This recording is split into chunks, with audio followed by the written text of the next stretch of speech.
Pas sur place, je suis ici depuis 38 ans.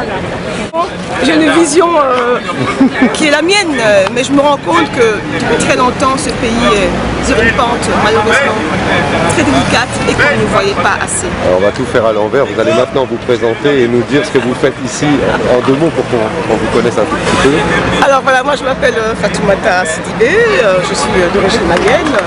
Je vis en Belgique depuis plus de 30 ans, 32 ans, en tout cas non-stop. Je suis aujourd'hui députée bruxelloise, mais je suis également licenciée en communication journalisme, j'écris, j'interpelle, je fais de la peinture. Mais je crois vraiment que je suis une malienne convaincue parce que depuis 32 ans, je vis dans ce pays-là. J'ai le sentiment de porter aussi une voix, de porter également un flambeau, le flambeau malien, et qu'aujourd'hui, en tant que malienne, je me sens atteinte dans ma chair, dans ma légitimité, et surtout, je n'ai plus envie d'expliquer pourquoi est-ce que ce pays qui est le mien, ce pays qui était un pays des grands hommes, de grands guerriers, de grands pacifistes, ce pays aujourd'hui a sombré. Et franchement, je pense qu'on est responsable aujourd'hui. Et en tant que député, ce que j'ai fait récemment, c'est faire un communiqué de presse, puisque Bardo Weber a reçu les Mandela. Et donc, je trouve ça inadmissible. Il paraît que France 24 les a reçus aussi. Ben oui, ils sont reçus parmi. Alors que vous manifestez là, c'est scandaleux. Il y a quand même 2 poids 2 mesures qui sont. Ne serait-ce qu'en termes de proportion, vous êtes beaucoup plus nombreux. Mais en même temps, ils ont des soutiens, y compris à travers dans les pays qui sont indépendantistes, donc qui les soutiennent fortement, des députés européens qui les soutiennent, notamment indépendantistes. Et je pense que là, notre voix, elle est très faible, parce que même au niveau international, les Maliens ne sont pas réunis sous un flambeau commun. On n'a jamais eu à se battre de l'intérieur et de l'extérieur. On a dû manifester, on a dû résister, mais on n'a jamais eu à se battre sur la démocratie comme on le fait. Les opinions publiques occidentales, alors on va parler de la Belgique en l'occurrence, ont une perception réaliste de ce qui se passe au Mali en ce moment. Moi je pense que la perception qu'ont les gens est très déviée par les médias. Et généralement la perception qu'on a est très fragmentaire et aussi on n'en parle plus du Mali. On en a parlé il y a quelques semaines, on n'en parle plus. Et ce qui est grave surtout c'est qu'actuellement dans le pays, on n'a pas d'interlocuteur valable et je pense que ça nous discrédite complètement par rapport à l'opinion internationale. Est-ce que d'après vous il y en a des interlocuteurs crédibles? En tout cas, on ne les entend pas. On ne les entend pas et je pense que nous pensons vraiment que maintenant, le Mali allait surtout se réveiller et surtout mettre en avant ceux qui ont vraiment l'intérêt collectif en commun. Et aujourd'hui, on a vu le coup d'État qui a été fait, qui était un putsch qui n'en était pas un, manifestement. Mais c'est la preuve qu'il y avait un boulevard qui était là. Il n'y avait pas vraiment d'État en mesure de protéger les citoyens. Putsch qui était en fait une revendication qui a tourné mal. Et puis finalement, comme il n'y avait personne en face d'eux, eh bien ils ont dû déclarer l'indépendance. Mais on a été bluffés parce que beaucoup de gens ont pensé que les putschistes étaient armés de bonnes intentions. Sans doute qu'ils l'étaient. Plus légitime? Je ne pense pas. Je ne pense pas qu'il est légitime plus qu'un autre. Je pense qu'il aurait fallu que le pays organise des élections rapidement, transitoires, pour tenter de réduire le chaos. Je pense que le Zonkuba aujourd'hui est un paravent. Et franchement, la partie nord du pays est une partie très stratégique. Et on voit très bien combien après le printemps arabe, après l'automne pour nous, on a vu qu'effectivement, il y a eu vraiment un retour massif de rebelles, mais également d'extrémistes qui ont combattu Kadhafi, mais qui ont été accueillis également par le gouvernement en place. Ils leur ont ouvert les portes, une légitimité, ils n'ont pas désarmé. Je pense qu'il y avait vraiment un vide qui était là, et beaucoup de gens ne croyaient plus aux élections, ils n'y croyaient pas. Parce que franchement, aucun des dirigeants qui se présentaient, le peuple malien n'en voulait. Le peuple n'en veut plus. Il est vraiment fatigué des gabégies, des corruptions, du népotisme. Nous avons une tradition au Mali de pacifisme, de dialogue, de trouver des solutions pacifiques.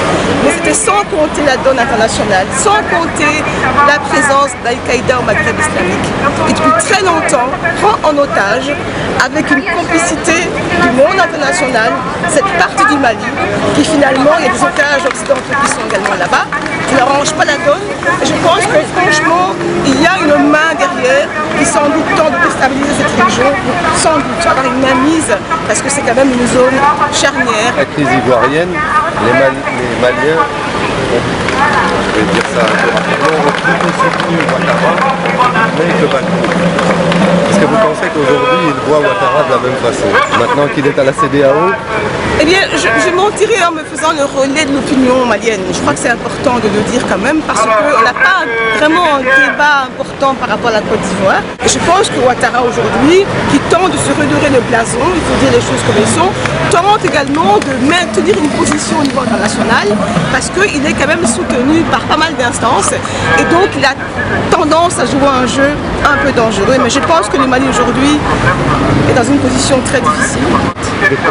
Les Maliens, vous dites qu'ils sont pacifiques, je ne vais pas remettre ça en question, mais en 91, 92, ils ont quand même fait tomber un gouvernement très dur par la mobilisation, y compris dans la rue. Ah, ce n'est pas la même chose. Ils sont sortis. Moi, je suis arrivée ici en 80.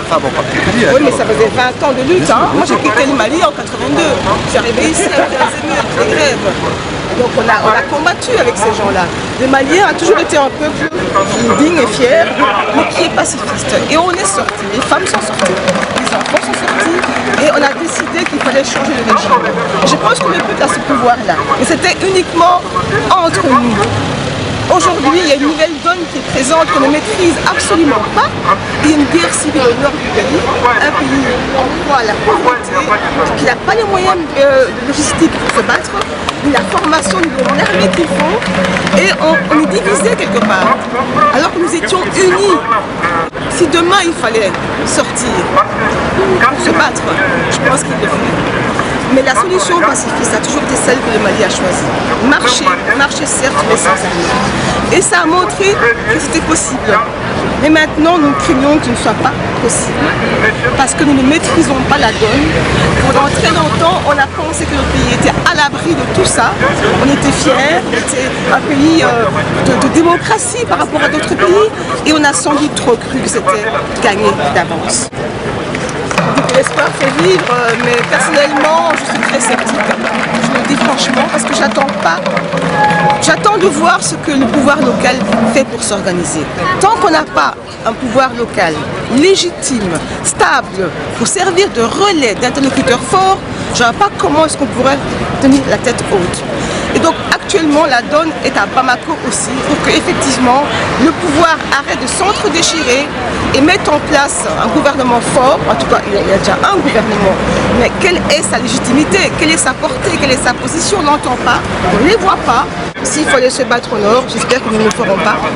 Il faudra savoir comment s'organiser pour protéger, c'est l'urgence maintenant. L'urgence c'est de protéger les populations civiles, les enfants, les femmes. L'urgence c'est d'éviter que les islamistes ne progressent. Ils sont arrêtés pour l'instant, mais rien ne dit qu'ils vont s'arrêter. L'urgence c'est d'éviter qu'il y ait des alliances qui se créent par rapport à ce monde islamique. Et je pense que là c'est l'urgence. L'urgence ce sont les populations locales et surtout éviter que ce conflit s'éternise. Mais là franchement, je ne sais pas comment est-ce que demain on peut s'en sortir. Je ne suis pas sur place, je suis ici depuis 38 ans. Et donc évidemment j'ai une vision qui est la mienne, mais je me rends compte que depuis très longtemps ce pays est sur une pente malheureusement. On va tout faire à l'envers, vous allez maintenant vous présenter et nous dire ce que vous faites ici en 2 mots pour qu'on vous connaisse un tout petit peu. Alors voilà, moi je m'appelle Fatoumata Sidibé, je suis d'origine malienne. Je vis en Belgique depuis plus de 30 ans, 32 ans, en tout cas non-stop. Je suis aujourd'hui députée bruxelloise, mais je suis également licenciée en communication journalisme, j'écris, j'interpelle, je fais de la peinture. Mais je crois vraiment que je suis une Malienne convaincue parce que depuis 32 ans, je vis dans ce pays-là. J'ai le sentiment de porter aussi une voix, de porter également un flambeau, le flambeau malien, et qu'aujourd'hui en tant que Malienne, je me sens atteinte dans ma chair, dans ma légitimité et surtout